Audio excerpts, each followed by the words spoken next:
नमस्कार, मैं अभिषेक राज easy way coaching में आप सभी का हम स्वागत करते हैं। दोस्तों, अगर आपकी इच्छा थी कि भाई Uttar Pradesh power corporation limited UPPCL जिसको बोलते हैं, बहुत बड़ी कंपनी और बहुत नामी कंपनी है। आईटीआई छात्र, हर छात्र इसके बारे में जानता है क्योंकि भर्ती बड़े स्तर पर निकाली जाती है।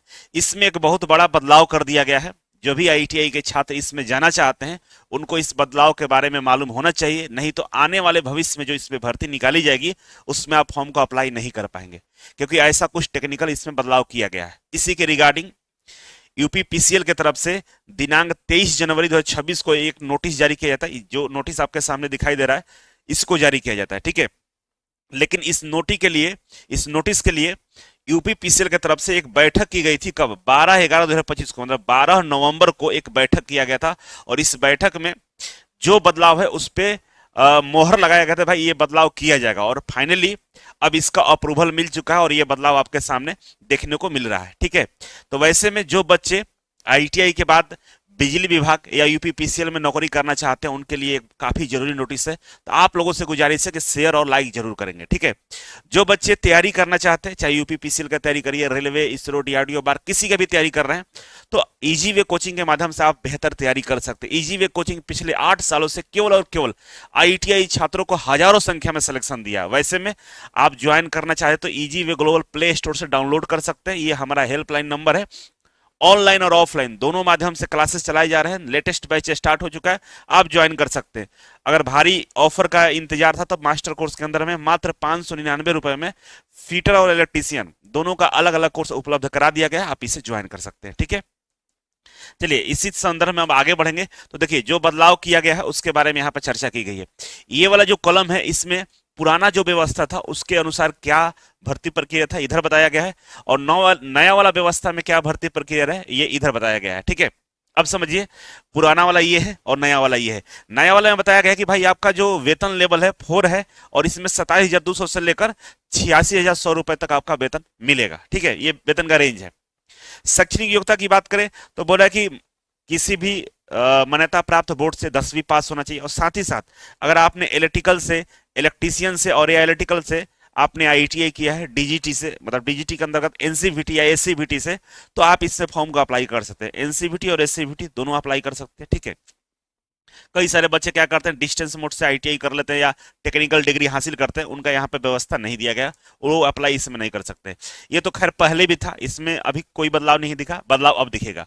बदलाव ये दिखेगा भाई, चयन जो प्रक्रिया अपनाया गया है इसमें पहले क्या था कि डायरेक्ट आपको यूपीपीसीएल के माध्यम से पेपर ली जाती थी और उसमें आपको बैठना होता था। 150 टेक्निकल था, 50 कंप्यूटर के प्रश्न पूछे जाते थे जिसमें आपको पास करना होता था, ठीक है। लेकिन अब उससे पहले आपका प्री टेस्ट होगा, इसको हम पीईटी बोलते हैं, पीईटी है ना, प्री एलिजिबिलिटी टेस्ट बोलते हैं।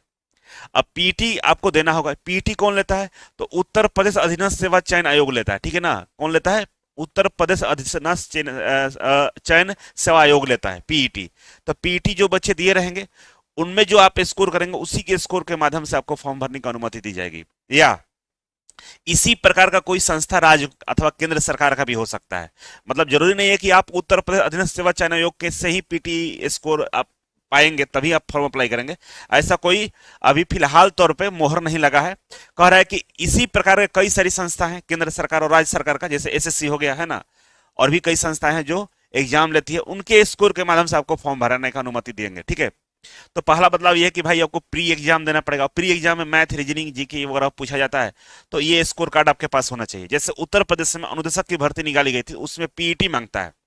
मतलब जो बच्चे पीईटी उत्तर प्रदेश अधीनस्थ सेवा चयन आयोग का जो बच्चे फॉर्म डाले रहते हैं उसमें जो बच्चे क्वालिफाई रहते हैं उन्हीं को फॉर्म भरने की अनुमति दी जाती है। अब इसमें भी लागू कर दिया गया है, ठीक है। इससे फायदा क्या होगा कि जो भारी संख्या में जो फॉर्म डाले जाते थे अब बच्चे यहीं पे ही क्या हो जाएंगे, फिल्टर हो जाएंगे। बहुत कम बच्चे आगे बढ़ पाएंगे दूसरे पेपर के लिए, ठीक है। अब चयन 2 चरण में होगा जो पहले था। प्रथम चरण में क्या होगा कि भाई 5 गुना अभ्यर्थियों को उपयुक्त क्रमांक के उल्लिखित स्कोर के आधार पर फॉर्म भरने के लिए बुलाया जाएगा। देखिए, इसमें जो बच्चे जिनके पास स्कोर कार्ड होगा तो फॉर्म के 5 गुना बच्चों को बुलाया जाएगा, है ना। 5 गुना बच्चों को दूसरे चरण के लिए बुलाया जाएगा, ठीक है ना, जिसमें लिखित परीक्षा शॉर्टलिस्ट किया जाएगा। शॉर्टलिस्टिंग हेतु कट ऑफ का निर्धारण भर्ती संस्था द्वारा किया जाएगा, ठीक है।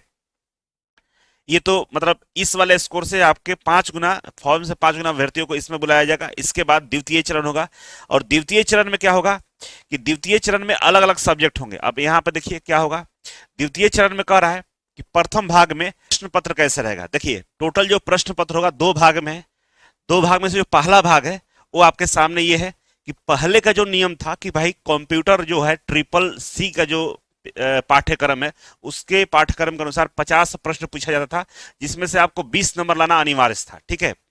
और इसमें अगर 20 नंबर जिसका कम था 20 से, उनका सेकंड जो पेपर होता था उसमें नंबर काउंट नहीं किया था या उसमें आपको अनुमति ही नहीं देता था, मतलब मेरिट लिस्ट से आपको बाहर कर दिया जाता था, यही से ही है ना। 20 से कम नंबर रहेगा आपका सेकंड पेपर चेक ही नहीं होगा, आप मेरिट से बाहर हो गए। लेकिन अब क्या किया है, अब बोला है कि हम जो नीलेट का ट्रिपल सी का जो सिलेबस है उसके थ्रू हम 50 प्रश्न तो पूछेंगे ही पूछेंगे, ठीक है, कोई दिक्कत नहीं है। लेकिन इसमें से आपको 50% अंक लाना होगा। क्या करना होगा, 50% नंबर लाना होगा।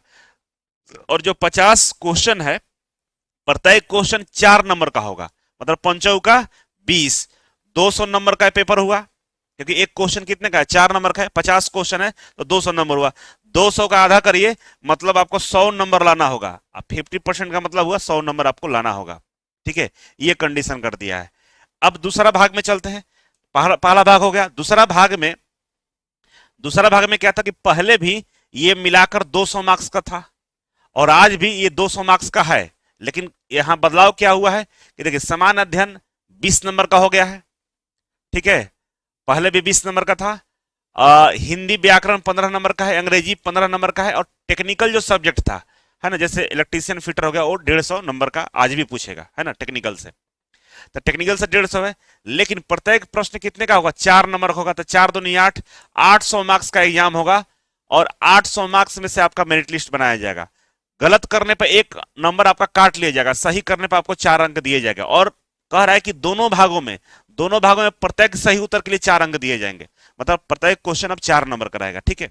अब क्या इनका सनक चढ़ा है पता नहीं, 4 नंबर देने से और भी थोड़ा मूल्यांकन में दिक्कत है, ठीक है। कह रहा है कि द्वितीय चरण की लिखित परीक्षा के दोनों भागों के कुल प्राप्त अंकों के आधार पर अंतिम मेरिट तैयार किया जाएगा। क्या बोला कि जो द्वितीय चरण की लिखित परीक्षा हो रही है, जिसमें कंप्यूटर का अलग हुआ 50 नंबर का और 200 नंबर का ये हुआ है, दोनों को मिलाकर मेरिट लिस्ट तैयार की जाएगी। लेकिन पहले इसमें ये नहीं था, क्या, ये कंप्यूटर ज्ञान में प्राप्त अंक श्रेष्ठता निर्धारण में नहीं जोड़े जाते हैं, इसमें नहीं जोड़ा जाता था। कंप्यूटर का स्कोर पहले नहीं जोड़ा जाता था, केवल बोला 20 नंबर ला दो तब पास हो गए, तब आपका सेकंड पेपर 200 नंबर पर मेरिट बनेगा। लेकिन अब ऐसा नहीं है, अब आपका 200 प्रश्न इसका, 50 प्रश्न किसका, कंप्यूटर का, दोनों मिलकर कितना 250 प्रश्न हुआ और टोटल कितना हो गया, 1000 मार्क्स का प्रश्न हो गया, ठीक है ना, 1000 मार्क्स। और 1000 मार्क्स में से जो बच्चे नंबर ज्यादा लगे उनका नाम मेरिट लिस्ट में आएगा। तो इस तरह से ये व्यवस्था कर दिया गया है। अब आपको लग रहा होगा कि सर क्या भर्ती आने वाली है क्या, ऐसा व्यवस्था क्यों किया जा रहा है, आपको लग रहा होगा कि भर्ती आने वाली है। देखिए भर्ती का फिलहाल कोई अभी सूचना नहीं है, लेकिन भर्ती आ सकती है, इसमें से कोई दो राय नहीं है, क्योंकि नियमावली बना दिया गया है, लागू कर दिया गया, तो कहीं ना कहीं भर्ती आएगा। अब इसके लिए करना क्या होगा आपको कि जो हमारा यूपी का जो पीईटी होता है, यूपी अधीनस्थ चयन सेवा आयोग के तहत से जो पीईटी का एग्जाम होता है, वो पीईटी एग्जाम आप सभी लोग देंगे। नहीं तो अगर 2026 में पीईटी नहीं दिए रहेगा, जो मार्च अप्रैल के आसपास आता है, दे लीजिए, पास फेल की जरूरत नहीं, आप एग्जाम में अपीयर हैं बैठे हैं तो भी आप इसमें फॉर्म अप्लाई करने का अनुमति आपको मिल जाएगा। तो पीटी का एग्जाम सबको देना होगा, नहीं दीजिएगा 2026 में कभी भर्ती आएगा तो उसमें फॉर्म नहीं भर पाएंगे आप, तो उसके लिए भी आपको तैयारी करना होगा, ठीक है। और पीटी का भी हम एक सिलेबस ला देंगे, मतलब उसका तैयारी के लिए क्या जरूरत पड़ेगा सिलेबस का, उसका भी कोर्स उपलब्ध करा दिया जाएगा, ठीक है।